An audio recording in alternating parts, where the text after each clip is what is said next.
Selamat malam, Bapak Ibu Saudara yang saya kasih dalam nama Tuhan Yesus. Hari ini kita akan belajar tentang seorang tokoh yang bernama Yokebed. Meskipun namanya tidak terlalu banyak dikutip di dalam Alkitab, tetapi ada banyak hal yang bisa kita pelajari melalui seorang ibu ini.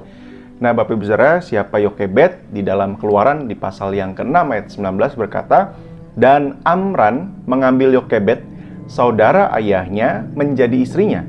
Dan perempuan ini melahirkan Harun dan Musa baginya. Umur Amran 137 tahun. Nah, Bapak Ibu Saudara, ketika Yokebed melahirkan Musa, keadaan di negeri itu sedang tidak baik-baik saja. Di dalam Keluaran di pasal yang pertama, kita melihat bahwa Raja Firaun yang baru yang tidak mengenal Yusuf menjadi khawatir karena pertumbuhan penduduk Israel di tanah Mesir yang begitu membludak. Sehingga Bapak Ibu Saudara, Firaun memerintahkan setiap anak laki-laki, bayi yang baru dilahirkan harus dibunuh. Dan itu bisa kita lihat di dalam Keluaran di pasal yang pertama ayat yang ke-22. Lalu Firaun memberi perintah kepada seluruh rakyatnya, lemparkanlah segala anak laki-laki yang lahir bagi orang Ibrani ke dalam sungai Nil. Tetapi segala anak perempuan biarkanlah hidup. Tentu Bapak Ibu Saudara, perintah ini membuat ibu manapun menjadi gusar dan gelisah. Di Keluaran di pasal yang kedua, kita akan melihat bagaimana Yokebed luar biasa ketika ia menyembunyikan Musa di dalam sebuah peti pandan setelah Musa disembunyikan 3 bulan lamanya. Dan di dalam peti itu Musa dialirkan di dalam sungai Teberau di tepi sungai Nil yang dijaga oleh kakaknya Miriam. Dari bagian ini Bapak Ibu Saudara, kita bisa belajar bagaimana seorang ibu yang dalam tekanan sedemikian rupa tetap berpikiran tenang. Dia tidak panik tetapi melakukan atau berpikir dengan cara jalan keluar yang terbaik. Dan Bapak Ibu Saudara, saya tidak bisa membayangkan kalau di zaman ini ada perintah yang sedemikian rupa. Mungkin perintahnya tidak sama, tetapi ada banyak tekanan-tekanan yang terjadi ketika saya dan Bapak Ibu Saudara, seorang ibu atau seorang ayah di tengah-tengah pandemi saat ini. Bagaimana saya dan Bapak Ibu Saudara bisa belajar luar biasa sebuah ketenangan dan ketidakpanikan yang terjadi ketika ada tekanan terhadap dan ancaman terhadap anak yang dikasihi. Selain daripada itu, kita melihat bahwa Yokebed tidak menyalahkan keadaan. Dia tidak mempersalahkan Tuhan, dia tidak mempersalahkan siapapun. Tetapi perintah daripada Firaun ini menjadikan satu tantangan tersendiri bagi seorang ibu yang pada waktu itu melahirkan seorang anak laki-laki yang disebut anak laki-laki ini betapa baik, betapa cantik rupanya. Yang kedua, Bapak Ibu Saudara, kita bisa melihat bagaimana seorang Yokebed ini bekerja sama dengan anaknya perempuan yaitu Miriam. Kalau kita lihat di ayat yang keempat, kakaknya perempuan itu berdiri di tempat yang agak jauh untuk melihat apakah yang akan terjadi dengan dia. Saya tidak bisa membayangkan ketika seorang anak bayi yang tidak berdaya yang dialirkan di sebuah tempat di sungai Nil. Ada berbagai macam ancaman yang bisa menerkam, entah itu dari binatang buas atau hanyut dan lain sebagainya. Tetapi Miriam dengan teliti dan cekatan melihat bagaimana keadaan adiknya ini. Dan Bapak Ibu Saudara yang luar biasa, bagaimana ketika Miriam bertemu dengan putri Firaun, ketika putri Firaun itu menemukan Musa, dia berkata, ayat yang ke-7, "Akan kupanggilkanlah bagi putri seorang inang penyusu dari perempuan Ibrani untuk menyusukan bayi itu bagi tuanku putri." Dan Bapak Ibu Saudara, yang terjadi adalah kita melihat bahwa Yokebed yang sempat terpisah karena ancaman, kini dipersatukan dengan bayinya dengan cara yang paling aman. Tidak ada lagi ancaman pembunuhan bagi anak ini karena ada dalam perlindungan putri Firaun sendiri. Meskipun ya putri Firaun tidak mengerti bahwa inang penyusu dari Musa ini adalah anak ini adalah ibunya sendiri. Dan Bapak Ibu Saudara, luar biasa bagaimana Tuhan mempertemukan kembali dengan cara yang ajaib dan aneh. Ketika kita tidak pernah berpikir bagaimana kesempatan seorang bayi ditemukan oleh putri Firaun. Bayi ini bisa saja ditemukan orang lain, bayi ini bisa saja meninggal, bayi ini bisa saja mendapat ancaman yang lain. Tetapi luar biasanya Allah berkarya untuk keselamatan bangsa Israel dalam perkara-perkara yang kecil sekalipun. Ketika nanti kita melihat bagaimana kehidupan Musa yang akan menjadi pembebas, cara alat dan cara Tuhan membebaskan umat Israel dari perbudakan.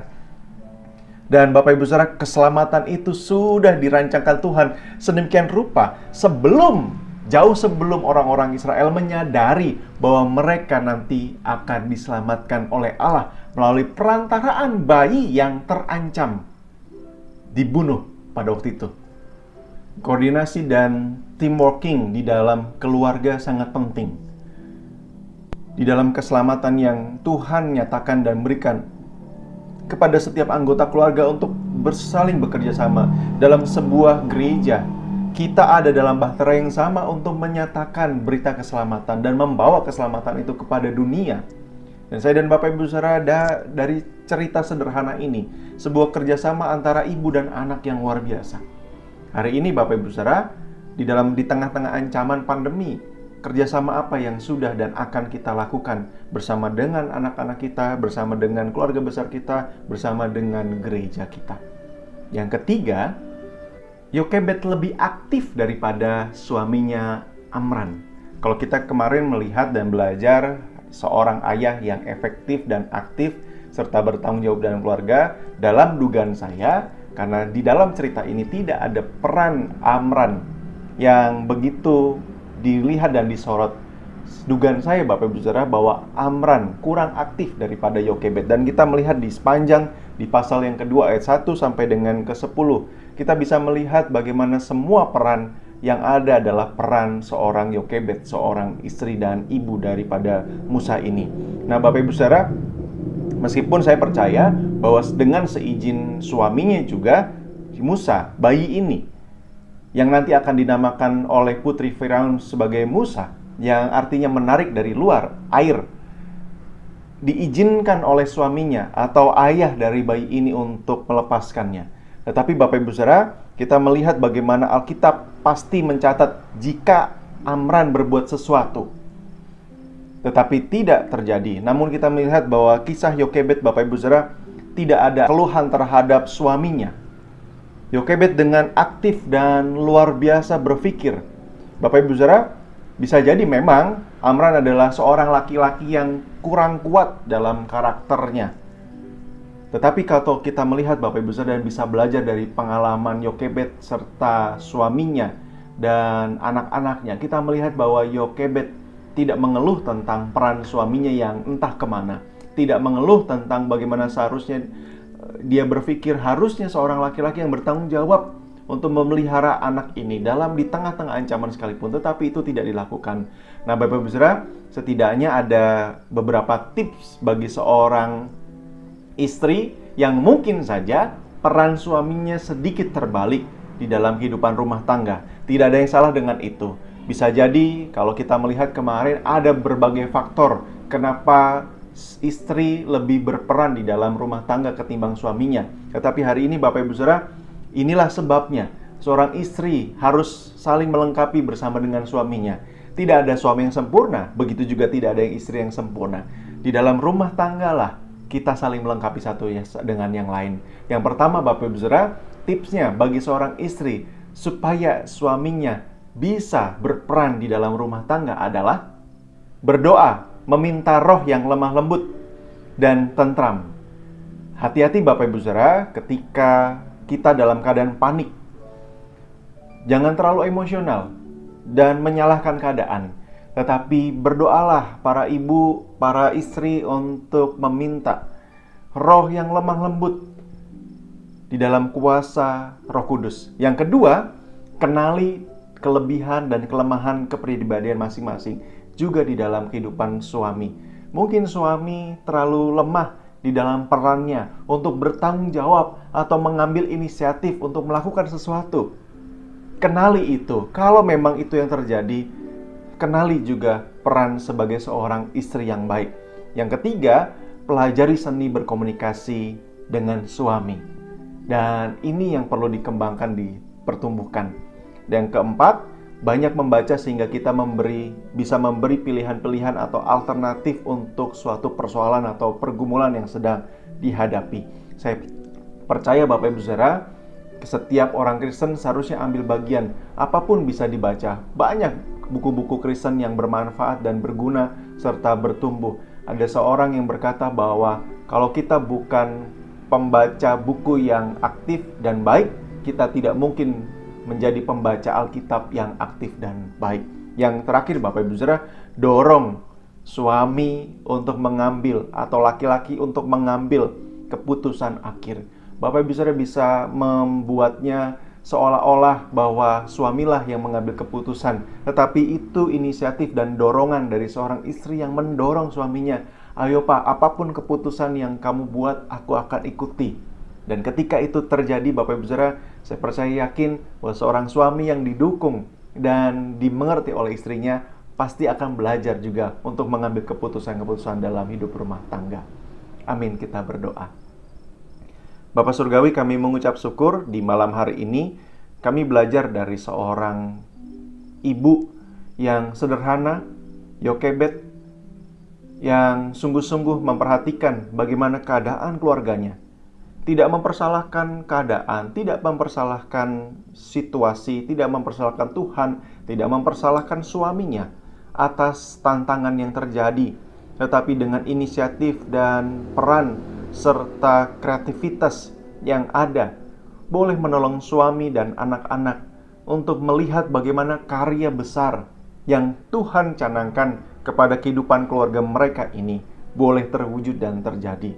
Tentu pertolongan dan cara Tuhan yang ajaib yang terus menyertai. Oleh karenanya, berkati supaya kami juga boleh sungguh-sungguh melihat bagaimana dalam keadaan situasi yang saat ini sedang kami hadapi, kami tidak mudah panik, kami tidak mudah mengeluh kepada Tuhan, tetapi kami juga terus berusaha untuk berkoordinasi, untuk menjadi teamwork yang efektif satu dengan yang lain dalam rumah tangga maupun dalam gereja. Dan pada akhirnya kami boleh saling mendukung dan mendorong satu dengan yang lain, mengenal peran masing-masing kami, sehingga pada akhirnya kami boleh saling melengkapi dan bertumbuh bersama-sama di dalam Tuhan. Kami menyerahkan ke dalam tangan kasih-Mu. Kalau ada peran-peran yang terbalik dalam rumah tangga, Tuhan yang akan menolong satu dengan yang lain untuk boleh bertumbuh bersama-sama, berproses di dalam Tuhan. Terima kasih Tuhan, di dalam nama Tuhan Yesus kami berdoa untuk malam hari ini. Setiap keluarga jemaat Tuhan diberkati. Dalam nama Yesus kami berdoa. Amin.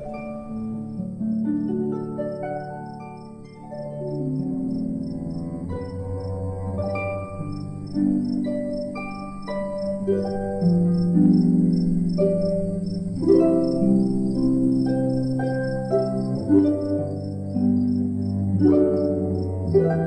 you.